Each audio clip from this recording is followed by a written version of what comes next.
മനുഷ്യരാശിയുടെ ഭാവി ബഹിരാകാശ സ്വപ്നങ്ങളിൽ ഏറ്റവും പ്രധാനപ്പെട്ടതാണ് ചന്ദ്രനിലേക്കുള്ള കുടിയേറ്റം. ചന്ദ്ര ഉപരിതലത്തിലെ ജലസാന്നിധ്യവുമായി ബന്ധപ്പെട്ട പഠനങ്ങൾ ഈ ലക്ഷ്യം മുൻനിർത്തിയുള്ളതാണ്. ISRO ഇതുമായി ബന്ധപ്പെട്ട് പുറത്തുവിട്ട നിർണായക വിവരങ്ങളാണ് ഇന്ന് സ്റ്റോറി ഇൻ ഹിസ്റ്ററി ചർച്ച ചെയ്യുന്നത്. ചന്ദ്രൻ്റെ ദക്ഷിണധ്രുവത്തിലും ഉത്തരധ്രുവത്തിലും ജലസാന്നിധ്യമുണ്ടെന്ന് മുൻപ് തന്നെ സ്ഥിരീകരിച്ചിരുന്നു. ഈ വിഷയത്തിൽ വിവിധ ബഹിരാകാശ ഏജൻസികളുടെ നേതൃത്വത്തിൽ കൂടുതൽ പഠനങ്ങൾ നടക്കുന്നുണ്ട്. ചന്ദ്രൻ്റെ ഉപരിതലത്തിൽ ഉള്ളതിനേക്കാൾ വാട്ടർ ഐസ് ഉപരിതലത്തിൻ്റെ 2 മീറ്റർ താഴ്ചയിലുണ്ടെന്നാണ് ഇപ്പോൾ കണ്ടെത്തിയിരിക്കുന്നത്.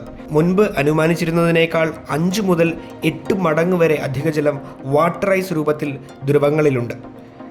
ദക്ഷിണ ധ്രുവത്തിൽ ഉള്ളതിനേക്കാൾ ഹിമജലത്തിൻ്റെ സാന്നിധ്യമുള്ളത് ഉത്തര ധ്രുവ മേഖലയിലാണ്.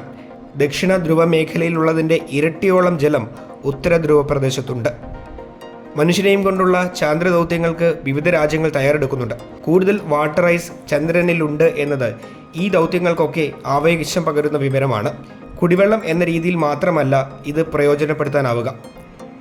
ഇന്ധന ആവശ്യങ്ങൾക്കും മറ്റ് പല പരീക്ഷണങ്ങൾക്കും വാട്ടർ ഐസ് സഹായകരമാവും.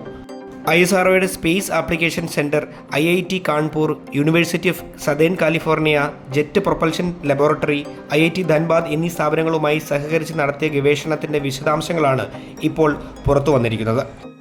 നാസയുടെ റോബോട്ടിക് ബഹിരാകാശ പേടകമായ ലുണാർ റെക്കഗ്നൈസൻസ് ഓർബിറ്ററിൽ നിന്നുള്ള വിവരങ്ങളുടെ അടിസ്ഥാനത്തിലായിരുന്നു പഠനം.